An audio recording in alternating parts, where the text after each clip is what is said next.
It's a great honor to be here today, and I apologize ahead of time. I'm a little fired up. I spent all weekend reading some of the things that Mitch McConnell has been saying about my community. And I'm going to call the theme of my address spontaneously. Sometimes you have to beat the Republicans before you can beat the Democrats. And this is not new. I think Morton understands this as much as anybody. We were proud to be part of the ground troops fighting that rules fight at the Republican National Convention that attempted to disenfranchise a number of new constituents that were growing the size of the Republican Party and growing it based on a set of principles. They weren't so much interested in just electing Republicans, but they were very interested in saving our country based on the principles that unite everybody in this room. And maybe they call themselves libertarians, maybe they call themselves Tea Partiers, maybe they call themselves advocates of Ron Paul, maybe they call themselves conservatives. My community is all of those things mashed up into one, and I think the GOP establishment is genuinely flummoxed about what's going on. Who are all these people? And why are they trying to take over my party? And you heard that coming from Mitch McConnell this weekend. Did anyone read some of these comments? He's, I'll paraphrase, and I suggest that you look at it for yourself so that I don't misrepresent anything he has said. But he's obviously frustrated with the Senate Conservatives Fund, who's endorsed against him in his primary in Kentucky. But he's really talking about this broader movement. And he's saying that we're ruining the Republican brand. We're destroying the Republican Party. I'm reminded a little bit about what the GOP establishment was saying about Ronald Reagan around 1976 and how Ronald Reagan and his insanely extremist views like we should balance the budget were going to destroy the Republican Party. And they said that about us in 2010 when we actually fought against Obamacare. And they're saying it now because we believe in competition, we believe that Republicans should actually stand for something, and that by standing for something, you're actually more competitive on the national stage. I see a couple copies of my book sitting here, and I think the theme of that book is apt for what I'm talking about, because if you read that first introduction, you find out what a hostile takeover is. A takeover is when the shareholders of a company realize that senior management and the rules of the game and the basis that made the company great in the first place, that somehow they've lost their way. That now it's not about making a good product, it's not about satisfying customers, it's more about senior management and their cushy offices and their bonuses and all of the things that protect management and management's position within the company, as opposed to the mission, the original business plan of the company, which was to create value, which was to provide something to the customers, that put the customers and the shareholders before management. A hostile takeover is when management, seeing all of these frustrated shareholders knocking on the front door, fight back, right? That's the definition. And the shareholders own the company, right? It's their job to impose discipline on management, but sometimes it gets hostile. And that's exactly where we are today. You have this broadening constituency of activists empowered by the internet, empowered by social media, inspired by the fact that they no longer have to stumble across a copy of Atlas Shrugged or Human Action or any of the books that inspired any of us to be here today. They might hear a speech from Ron Paul and they Google it and immediately they have a curriculum to define what it is they need to understand about the world in order to fight for freedom. This is changing everything. It's a paradigm shift in American politics that I think is fundamentally unprecedented. And the old Alinsky rules, rules for radicals, were designed in a world where top-down cynical manipulation of the message and demonizing individual people and targeting the head of the party or the head of the company, that used to work. And Alinsky was the best at it, and his acolytes, including Barack Obama and Hillary Clinton, you can see it in everything they do. Our model is fundamentally different. Our model is based on decentralization. Our model is based on allowing people to make choices and tapping into the local knowledge that all of us have in our communities and somehow coming together and creating something that's so much bigger than any one of us could have. That's how freedom works. Apply that model to politics and apply it to the turbocharging of the spread of knowledge and connectivity through the internet, and you see the paradigm shift that's going on right now that is making Mitch McConnell so anxious. And it's fascinating to dig a little bit deeper because he says we're ruining the Republican Party. And he points to Christine O'Donnell and a couple of the efforts by Tea Partiers to replace establishment Republicans or to seat their candidates. And I'll be the first to admit, no political community bats 1,000. And I have no plans on batting 1,000. I want to get as close as possible, but I don't make false promises. But then you start thinking about the candidates that they supported, the candidates that represent the Republican brand. I think first of Trey Grayson, who, as many of you know, was the Republican that Mitch McConnell fought for in the primary against Rand Paul. Some of you may have noticed recently that Trey Grayson just joined the Super PAC organized by Gabby Giffords, and his co-chairman on that Super PAC is Robert Reich. That's the Republican brand, right? Robert Reich cares a lot about the Republican Party. We all know that, right? John McCain recently said that if he had to choose between voting for Rand Paul or Hillary Clinton, he would vote for Hillary Clinton. John McCain, that's the Republican brand, right? He was our nominee. He goes down to the Senate floor now and attacks Tea Partiers. Charlie Crist against Marco Rubio. You remember the senatorial committee and all of the experts in the Republican Party said that Charlie Crist was the future of the Republican Party. Charlie Crist is running as a Democrat for governor today. That's the future of the Republican Party. Lisa Murkowski, she left the Republican Party because she couldn't win the Republican nomination in Alaska. I could go on, but it's embarrassing. I'm embarrassed for them. Because you think about the new stars of the Republican Party. Is it Trey Grayson? Is it John McCain? No, it's guys like Ted Cruz and Mike Lee and Rand Paul. Who do you think signs the fundraising letters for the party? Is John McCain raising the party a lot of money? No. So here we are in this clash, and I understand where Mitch McConnell is coming from because he's very anxious that he might in fact lose his primary. I don't know if he will or not, but I do know that unlike Rand Paul in the state of Kentucky, Mitch McConnell is not a terribly competitive candidate in the general election. He's neck and neck in a Republican state against a very credible Democratic candidate. So there's a practical question there. How do we win, and what do we stand for when we win? And I don't think those are unrelated things. I think if you look at candidates that have both the practical skills to win in politics, they can articulate their positions, they can keep their foot out of their mouth. These are important things, and we shouldn't ignore the practical consequences. It's not enough to believe the right things. But on the other hand, you should actually stand for something. And you shouldn't just say it, because all the candidates now are mouthing the words. They're all saying what it is we want them to say. They all pledge allegiance to fiscal responsibility and conservative values. But is it authentic? Because today you can actually Google it. And what they said today, is it the same as what they were saying last week or last year? Is it consistent with their voting record?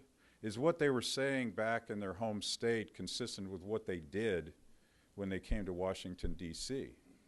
Back in the old days, you didn't really know back home exactly what your elected officials were up to. At best, usually, you knew what they told you when they came home. And you had this two-tiered system where they did one thing in Washington, D.C. Maybe they partnered with Ted Kennedy to create S-chip, as Orrin Hatch did, which became the building block for Obamacare. But when he went home, he didn't tell them about that. He talked about being a true fiscal conservative. I think that paradigm is ending. And I think there's a lot of anxiety about that. Another guy that I'll mention who has been in the news a lot lately defending the Republican brand is Steve LaTourette. Does anyone know Steve LaTourette, a former congressman from Ohio, very close to John Boehner, and he has created something called the Main Street Advocacy PAC, something like that.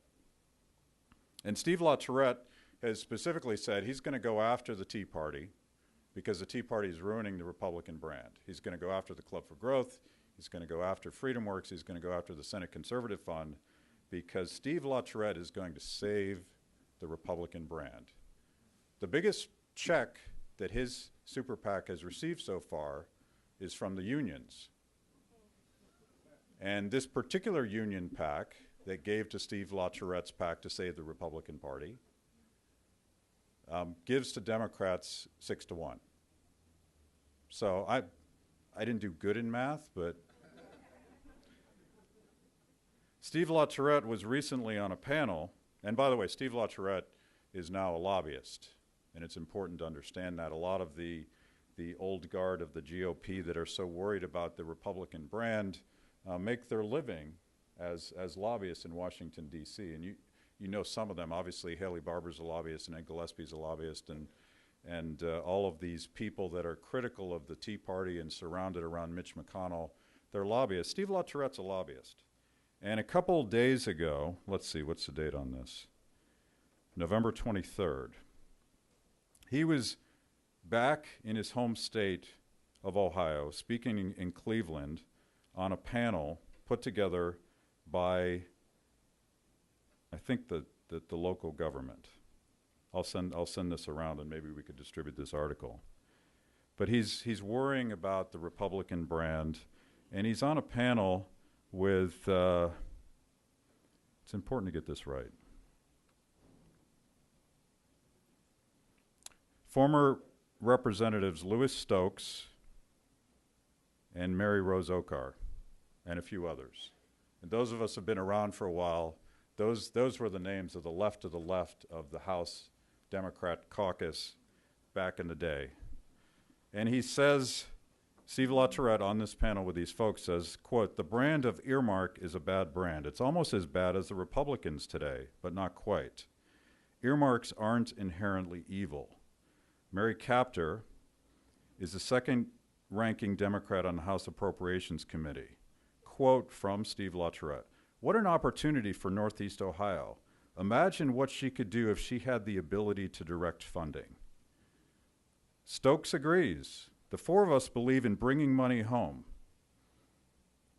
So he thinks that restoring the Republican brand means opening the spigot again and getting rid of this silly sequester cap and getting rid of the practice of earmarking to buy elections. He's going to save the Republicans from the Tea Party. And I think there's two things that are important to note there. First, do Republicans win by acting like Democrats? Or should maybe they differentiate their product when they go to market and suggest if you want more government, if you want bacon, if you want the government to solve all of your problems, you should vote Democrat. Because they do that. And the Democratic Party, because of Alinsky-style tactics and because of smart people like Nancy Pelosi and Barack Obama, has gotten radically more progressive in the last 5 years. Bill Clinton wouldn't fit in today's Democratic Party. So they got a good brand, right? If you like that stuff, vote for them.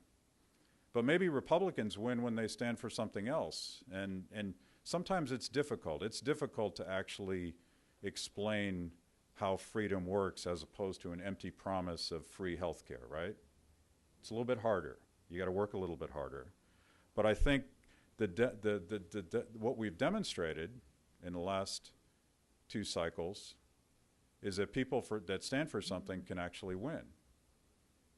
They don't always win, but is it more attractive to repopulate the Republican Party with more guys like Rand Paul and Ted Cruz and Mike Lee and Justin Amash and David Schweikert, and I could go on and on down the list of these really interesting, exciting, principled politicians who will be the future of the Republican Party? Or do we want to go the way of John McCain and Steve LaTourette and all of the people that left the Republican Party when the Republican Party was no longer an efficient means for them to distribute somebody else's money? It's sort of a trick question because I assume you guys are with me on this one, right? But I couldn't be, as frustrated as I was over the weekend reading some of this stuff, I couldn't be more optimistic today. Because there's a saying ascribed to Gandhi that Senator Mike Lee likes to talk about all the time. And it goes something like this. First, they ignore you. I'm sure we've all been ignored at some part in our efforts to restore this country. And then they make fun of you. I'm sure some of you have been there. I know I've been there. And then they attack you, and then you win. Well, I think all of this heat and all of this clash between the old guard, and maybe it's the Democrats using the IRS to systematically disenfranchise mom and pop Tea Partiers, or maybe it's Mitch McConnell and Steve LaTourette fighting against the constituents that could actually make their party the majority party, not only in the Senate, but in the executive branch as well. But I think the fact is, and Morton said this just a bit ago, you can't stop this. You cannot put the genie back in the bottle. You can't stop free people with better information and a better ability to connect with themselves through Facebook and Twitter and the decentralization of media and not relying on the New York Times to tell us what to think anymore. I think in that world, we win. And it's not going to be pretty, and the people that have power right now are not going to be terribly happy about it. But I don't think they can stop us if we're smart and we don't buckle under all of the pressure that all of us face today. And I'll end with this one last thought, just to think about the economics.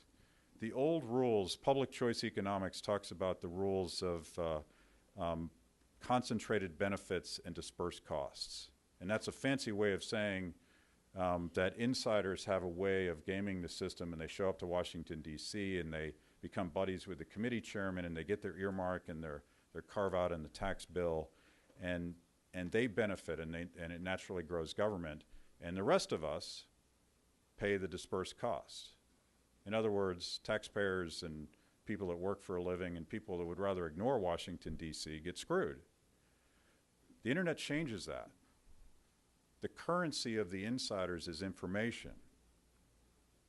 The internet and the decentralization of media lowers the cost of information that citizens that just want to be left alone. That's what's driving this entire insurgent shareholder takeover, take back of our country. And I think we win. And 5-10 years ago, we would have had to run a TV ad or do a mass mailing to mobilize people. Today, we post something on our Facebook page, and this just happened a couple weeks ago. We generated 8,000 calls with a Facebook post. Wow. It used to cost $7 a call through paid operators to generate calls to Capitol Hill, and the startup time was about a week. Guess what? The vote was over in a week, and you didn't have the money to do it anyway. The internet changes everything, and those of us that believe in freedom can win this fight if we understand those tools. Thank you.